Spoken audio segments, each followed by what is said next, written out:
Olá, escritor, aqui é a Flávia Iriarte e bem-vindo ao canal do Carreira Literária. Hoje eu vou fazer um vídeo um pouco diferente em comemoração aos 10 mil inscritos do canal. Muito obrigada a você que acompanha o Carreira Literária e se você está chegando agora, seja muito bem-vindo. Não deixa de se inscrever antes de mais nada e para poder você acompanhar, receber os vídeos sempre que tiver um novo no ar. Então hoje eu vou falar um pouco aqui, contar um pouco da nossa trajetória, sobre como tudo começou. Sobre como começou a Editora 8,5, sobre como começou a Carreira Literária. Então esse vai ser um vídeo um pouquinho mais longo dos que eu venho fazendo até aqui. Tomara que você acompanhe a gente aqui até o final. Tudo começou quando eu terminei minha faculdade. Na verdade, eu me formei em cinema. Eu tinha começado a fazer faculdade de jornalismo, porque eu sempre quis trabalhar com texto. Então no colégio eu falei assim, não, eu já tinha certeza que eu ia fazer jornalismo, queria trabalhar na redação de um jornal, escrevendo sobre economia, política, cultura. E durante a faculdade de jornalismo eu me frustrei, porque aquele texto que a gente aprendia a fazer era justamente o contrário do que eu gostaria de fazer. É um texto que anula muito o autor, porque você tem que ser isento, um texto muitas vezes muito superficial. Enfim, acabei me frustrando com a faculdade de jornalismo e acabei decidindo mudar para o curso de cinema, que na época era uma das habilitações do curso de comunicação social. Então me formei em cinema porque assim eu estaria mais inserida dentro de um meio artístico com o qual eu estava me identificando mais na época. Foi a época em que eu descobri efetivamente a literatura, em que eu comecei a ler. Nunca li tanto na minha vida como nos meus anos de faculdade, dos 17 aos 21, 22 anos. Eu lia em média 80, 100 livros por ano.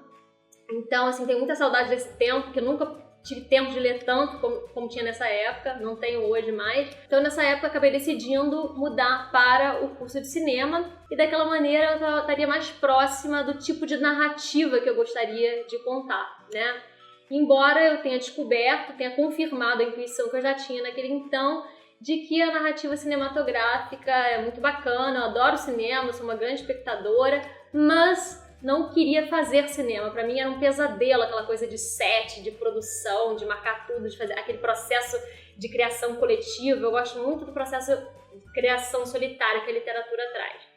Enfim, acabei terminando a faculdade de cinema, foi muito bacana, não me arrependo de ter feito. Mas quando terminei a faculdade, eu falei, bom, agora eu quero trabalhar com literatura, quero fazer alguma coisa com literatura. E queria poder me inserir dentro do mercado editorial, trabalhar em alguma editora que publicasse ficção. Mas, como tudo no Brasil, é muito difícil você se inserir dentro de um mercado sem ter uma indicação, e eu não tinha nenhuma experiência na área, Tinha me formado em cinema, tinha estagiado em cinema, na área de pesquisa em cinema.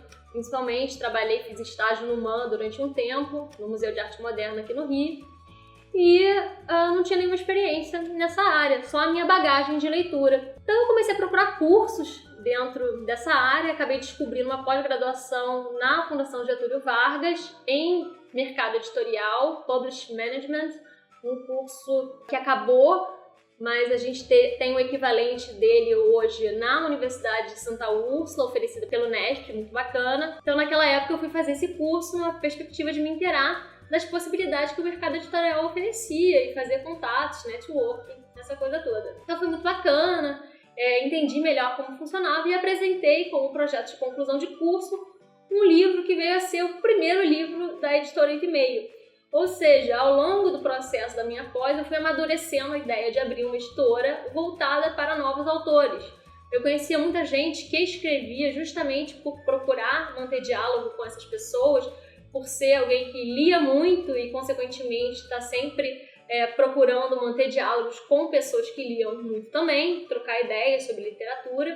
Então eu conhecia muita gente que escrevia, mas que não tinha contato com grandes editoras. Naquela época existiam pouquíssimas editoras com a proposta de publicar novos autores, tinha a 7 Letras já, a Multifoco, muitas editoras pequenas surgiram nesses últimos anos, dentre elas a 8,5.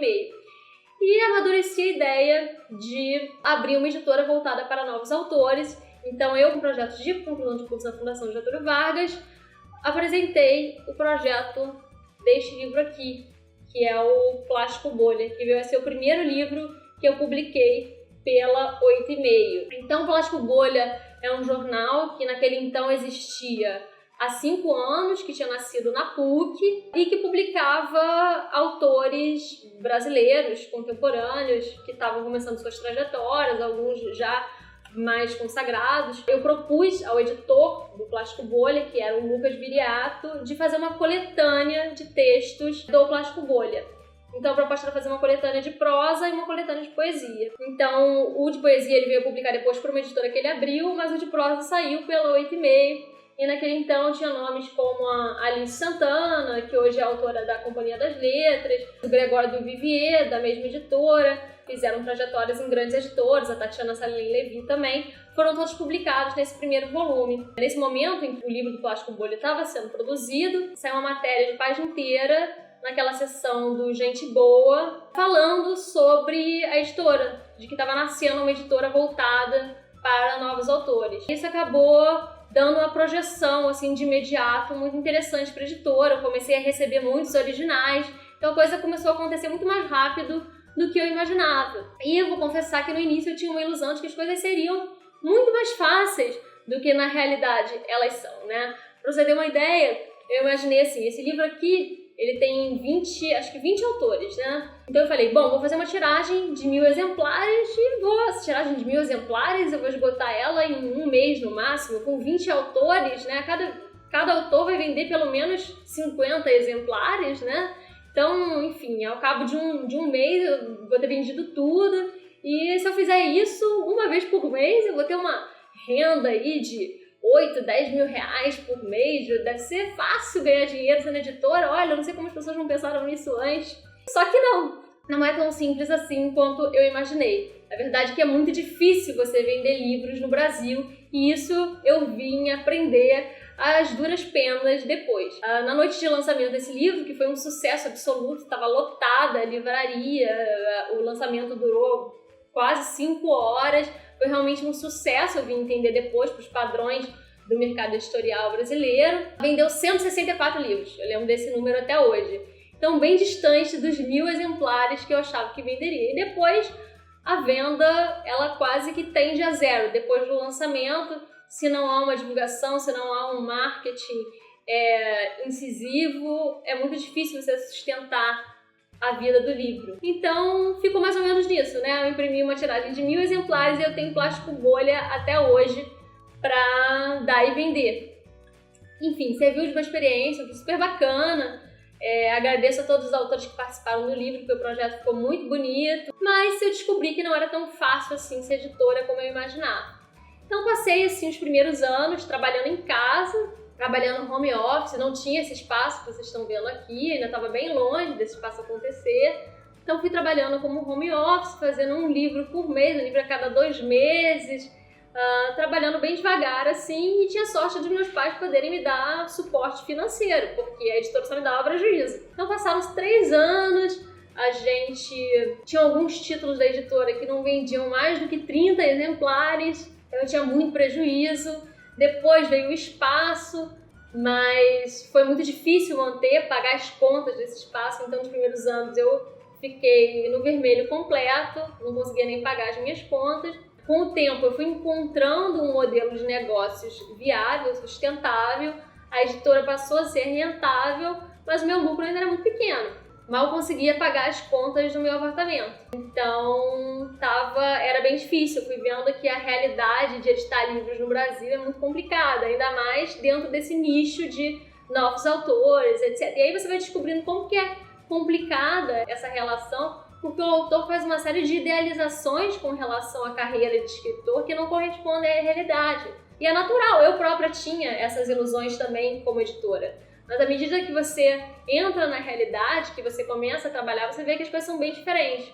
Então os autores chegam achando que é muito fácil vender 1.000 livros. Como assim você vai imprimir 100 livros? 100 livros eu vendo na noite de um lançamento. E depois acabam ficando frustrados, porque é muito difícil, né?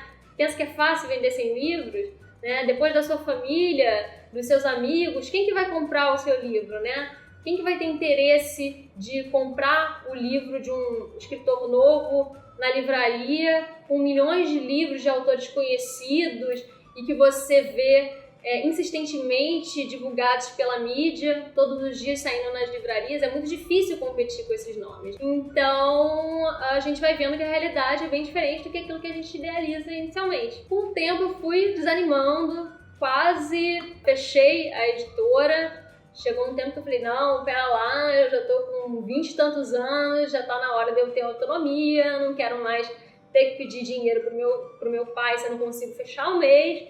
E tô seriamente pensando em fechar a editora e me empregar numa editora como assistente editorial, preparadora de texto, ou então empreender em outro mercado. Mas a verdade é que eu tenho uma dívida eterna, tinha uma dívida com a literatura que eu acho que eu nunca vou conseguir pagar e uma paixão por isso que não me deixou desistir. E eu acabei resolvendo insistir. Fiquei mais um tempo fazendo ajustes no modelo de negócios e um dia, almoçando, tinha ido visitar a minha mãe e meu irmão. Ele tinha acabado de voltar dos Estados Unidos. Ele falou assim, por que você não entra nesse mercado digital? Eu falei, mercado digital, e-book, é muito difícil de vender.